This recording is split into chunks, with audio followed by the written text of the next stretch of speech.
Assalamualaikum warahmatullahi wabarakatuh. Hai semuanya, perkenalkan nama saya Nanda Nawangwulan dengan NIM 2022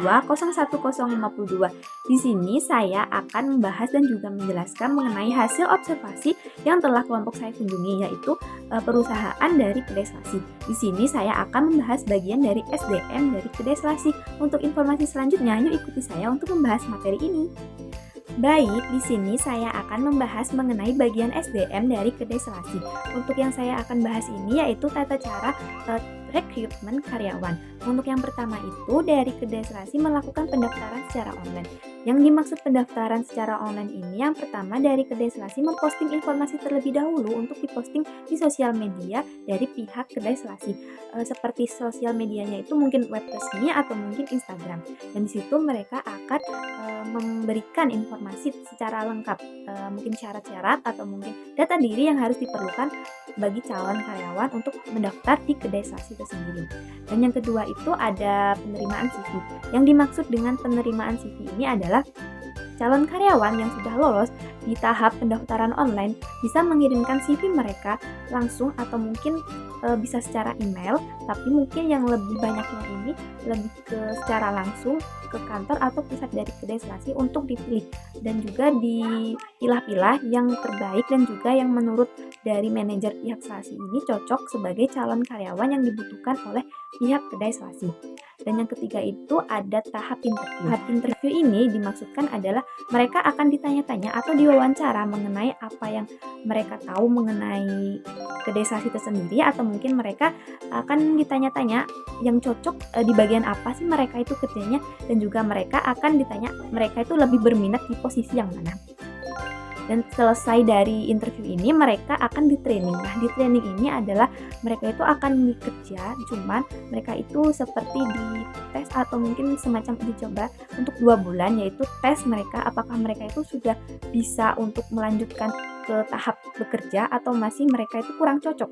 Karena di training itu akan diawasi oleh manajer dan mereka itu akan dikasih juga pelatihan-pelatihan mengenai tata cara pelayanan kepada customer, atau mungkin mereka itu akan diberikan lebih ilmu mengenai bagaimana cara melayani customer, bagaimana cara mungkin mereka menerima tamu dari layanan, atau mungkin jika ada event-event di Kedai Selasi tersendiri. Karena Kedai Selasi ini bukan hanya restoran atau mungkin kafe, di Kedai Selasi ini juga bisa mengadakan acara seperti event-event atau mungkin wedding organizer atau lamaran, mereka juga bisa untuk menyewa di Kedai Selasi ini. Jadi mungkin calon karyawan akan di training terlebih dahulu untuk bisa melakukan tugas-tugas mereka sebelum mereka akan difikskan untuk bekerja.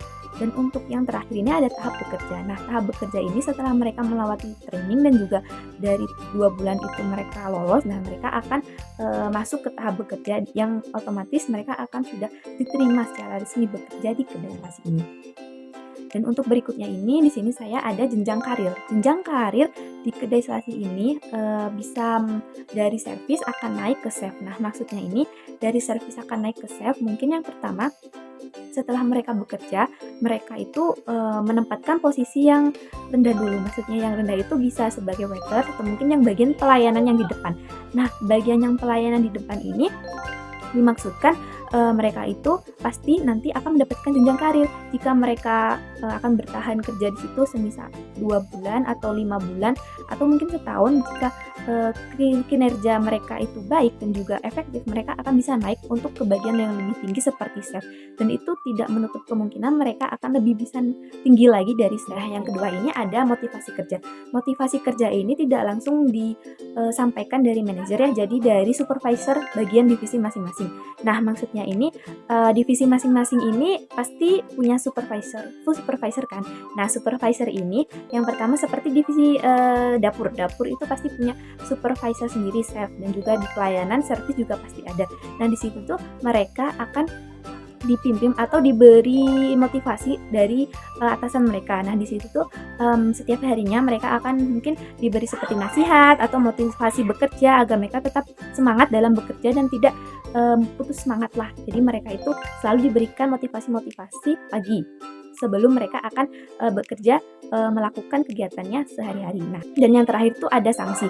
Nah, sanksi ini jika misalnya mereka melanggar atau melanggar peraturan di kedesrasi, nah mereka itu akan mendapatkan sanksi administratif. Nah, yang dimaksud sanksi administratif ini adalah mereka itu akan dikenakan denda. Mungkin denda ada peraturan sebelumnya yang mungkin mereka tuh harus ditaati. Jadi semisal mungkin mereka telat atau mungkin melanggar sesuatu, mereka akan mendapatkan denda administratif dari pihak kedesrasi ini, dan tujuannya itu emang agar mereka tertib ya, karena jika tidak ada peraturan mereka mungkin tidak akan tertib. Sekian dari saya, terima kasih dan mohon maaf jika saya ada kekeliruan dalam menyampaikan atau memberikan informasi mengenai bagian SDM dari kedesrasi ini. Mohon maaf jika saya masih mempunyai kekurangan yang banyak, dan semoga informasi yang dapat saya sampaikan ini bermanfaat bagi kita semua. Sekian dari saya, terima kasih dan Assalamualaikum warahmatullahi wabarakatuh. Dadah!